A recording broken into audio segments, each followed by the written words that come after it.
A man in a cheap suit walks through post-war Japan, knocking on doors. He's not asking for money.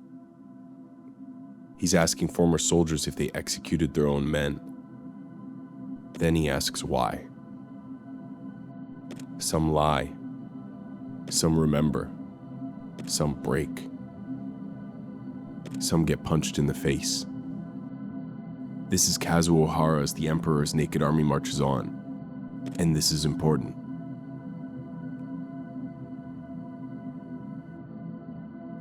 The film was released in 1987. It follows a man named Kenzo Okuzaki, a World War II veteran, former convict, and relentless agitator, on a personal mission to expose the truth about atrocities committed by the Japanese Imperial Army.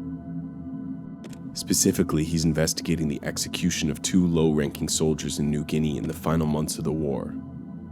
Okuzaki believes they weren't killed by the enemy, they were killed by their own officers.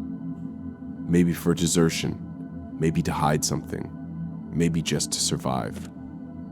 He wants answers, and he won't stop asking until he gets them. Okuzaki isn't a journalist. He isn't a scholar.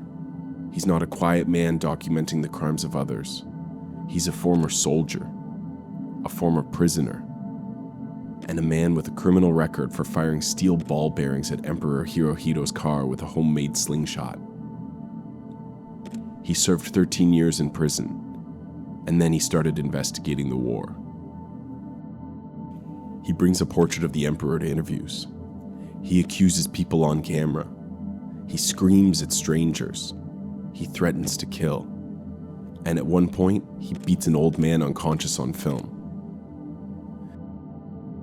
He's not a stable narrator, but he's not wrong either.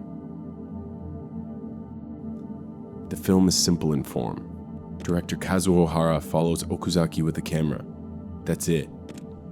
No narration, no cutaways, no score, just confrontation, one after another. Okuzaki goes from house to house, from town to town, locating former officers from his unit. He asks about the executions, and when they lie or deny or falter, he presses. At first it's shocking, then it becomes unbearable, then it becomes something else. Not just about the war, but about the moral cost of denial and the spiritual violence of silence. The story he uncovers, slowly, in fragments, is this. In 1945, the war had ended, but not everyone walked away. In New Guinea, Japanese soldiers, starving, isolated, broken, tried to surrender or slip back home.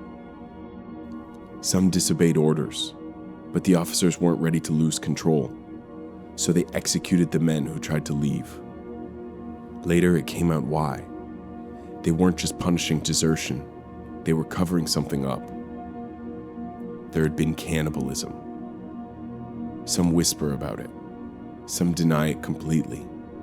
Others admit it quietly. One of the officers said the executions were legal. Okuzaki doesn't care about legal. He wants accountability. And he wants it from the only person who's never faced any. The Emperor. He believes the Emperor is ultimately responsible for everything, and that every official who served under him is complicit by extension.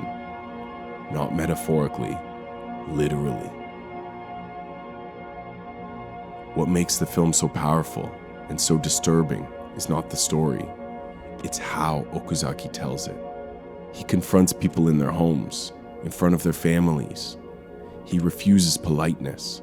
He turns over every lie. He keeps pushing, past the point where most people would stop, then past the point where most people would walk away. He's aggressive. He's manipulative. He's occasionally violent. He stages one of the interviews by telling the family a fake story about making a TV documentary. When he gets them in the room, he switches topics to the war crimes. They freeze, and then they talk. You don't have to like him. The film never asks you to, but you can't look away from what he exposes. Kazuo Hara stays silent throughout the film. The director never appears on camera. He never intervenes, even when Okuzaki assaults someone. It's a choice. The filmmaker's not framing Okuzaki as a hero. He's documenting a man who has turned himself into a weapon. He's asking you to decide, when is justice worth moral compromise? What does it take to force the truth out of a country that refuses to look at itself? And what's worse, violence done in the past, or the denial of that violence today? In post-war Japan, the military was dissolved. The emperor renounced divinity, but there was no reckoning. Unlike Germany, Japan did not go through a denazification process. The emperor was never prosecuted. Many war criminals were reintegrated. And the crimes committed in places like China, Korea, and the Pacific were quietly buried. Even among the veterans, there was silence, shame, amnesia.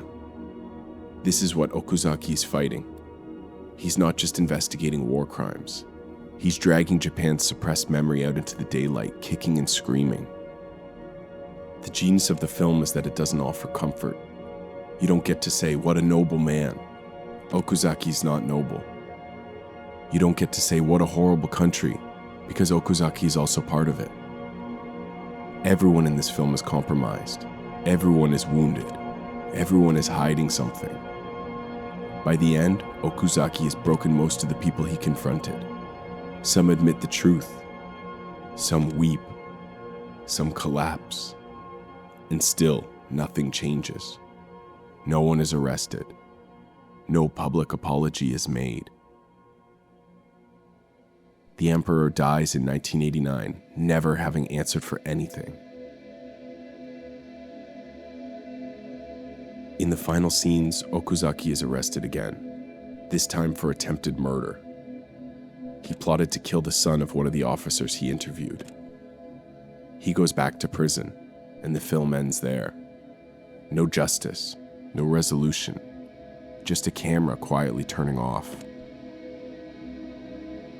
This documentary is important because there are still countries today that bury their crimes under ceremony and silence. Because there are still institutions that never apologize. Because there are still victims whose only recourse is to scream. Because when you watch Okuzaki interrogate those men, you realize something uncomfortable. He's not fighting for justice. He's fighting for memory. Because when the last person who remembers dies, the truth dies with them. The Emperor's Naked Army Marches On is not just a documentary. It's not just journalism. It's not just history. It's a confrontation between a man and his country, between rage and control, between the unbearable past and the people who pretend it never happened. This is important because the world doesn't bury its dead. It just stops talking about them.